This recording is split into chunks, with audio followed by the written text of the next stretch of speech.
Nej, det går ikke helt. Mathias er jo ikke, men jeg eller så meget i, ja, hjemme.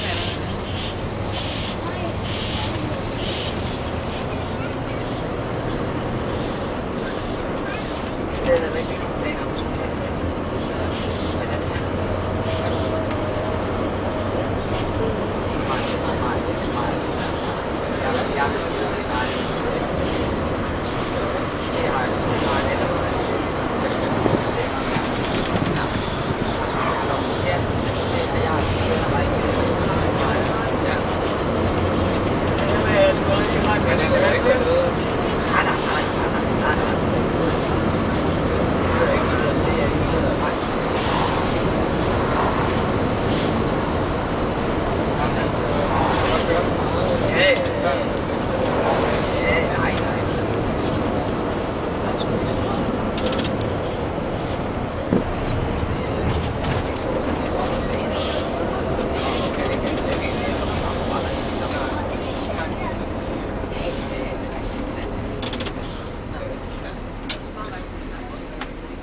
Lidt derude. Ja.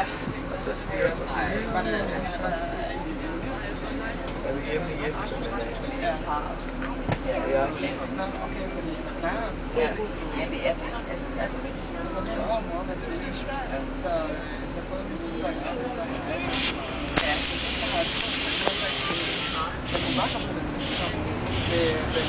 med nummer 2. Så ja, så er det bare ja. Men der er betyder det. Ja, så den historie, der kunne tage, det var den. Ja, det er også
Nej, det gør det ikke.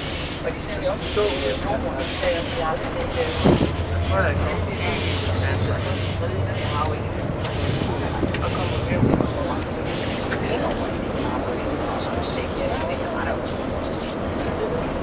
Men det er ikke et ekstra med meget gerne. Jeg havde en. Fordi 25 december vil det slet ikke.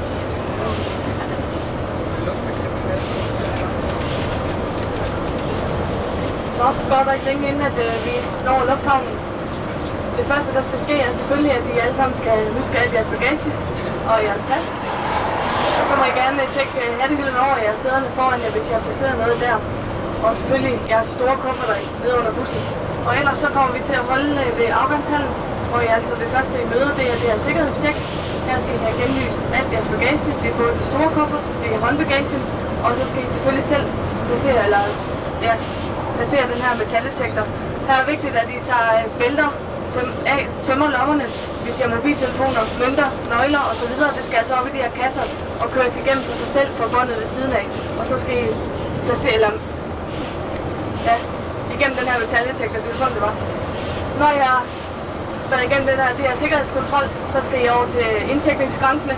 Og her der kan I se jeres flynummer, som er OAI 862. Det står også på jeres rejsebevis, hvis I er i tvivl, når I kommer ind. Men det er altså her, I skal tjekke jeres kufferter ind. Det er også her, I får jeres boardingpas, som I skal bruge videre hen, når I skal op ombord på flyet. Når I har tjekket jeres bagage ind, så får I de her bagagemærker opklistret på jeres pas eller jeres boardingpas. Og det er altså rigtig vigtigt, at I gemmer de her kvitteringer, for det er jeres kvittering på jeres bagage. Så hvis der skulle ske noget undervejs med jeres kuffert, eller den måske uheldigvis slet ikke dukker op, så er det altså jeres kvittering på jeres bagage. Så husk at gemme den. Efter det, så skal I op igennem paskontrollen. Her skal I selvfølgelig bruge jeres pas. Og så igen et sikkerhedstjek, hvor det er samme procedure. Afmontere bælter, tage håndbagagen op ved siden af. Hvis der er nogen af jer, der har computer med, så skal det også op af håndbagagen og igennem de her kasser på båndet, og så skal I selv igennem den her metaldetektor. Når I har gjort det, så er I oppe i det toldfrie område, hvor der altså er mulighed for at handle lidt for de sidste tyrkiske lire. Til det så kan jeg lige nævne, at I må have 1 liter spiritus med hjem, eller 2 liter hvidvin. I må have 4 flasker eller 4 liter rødvin med hjem, altså rødvin.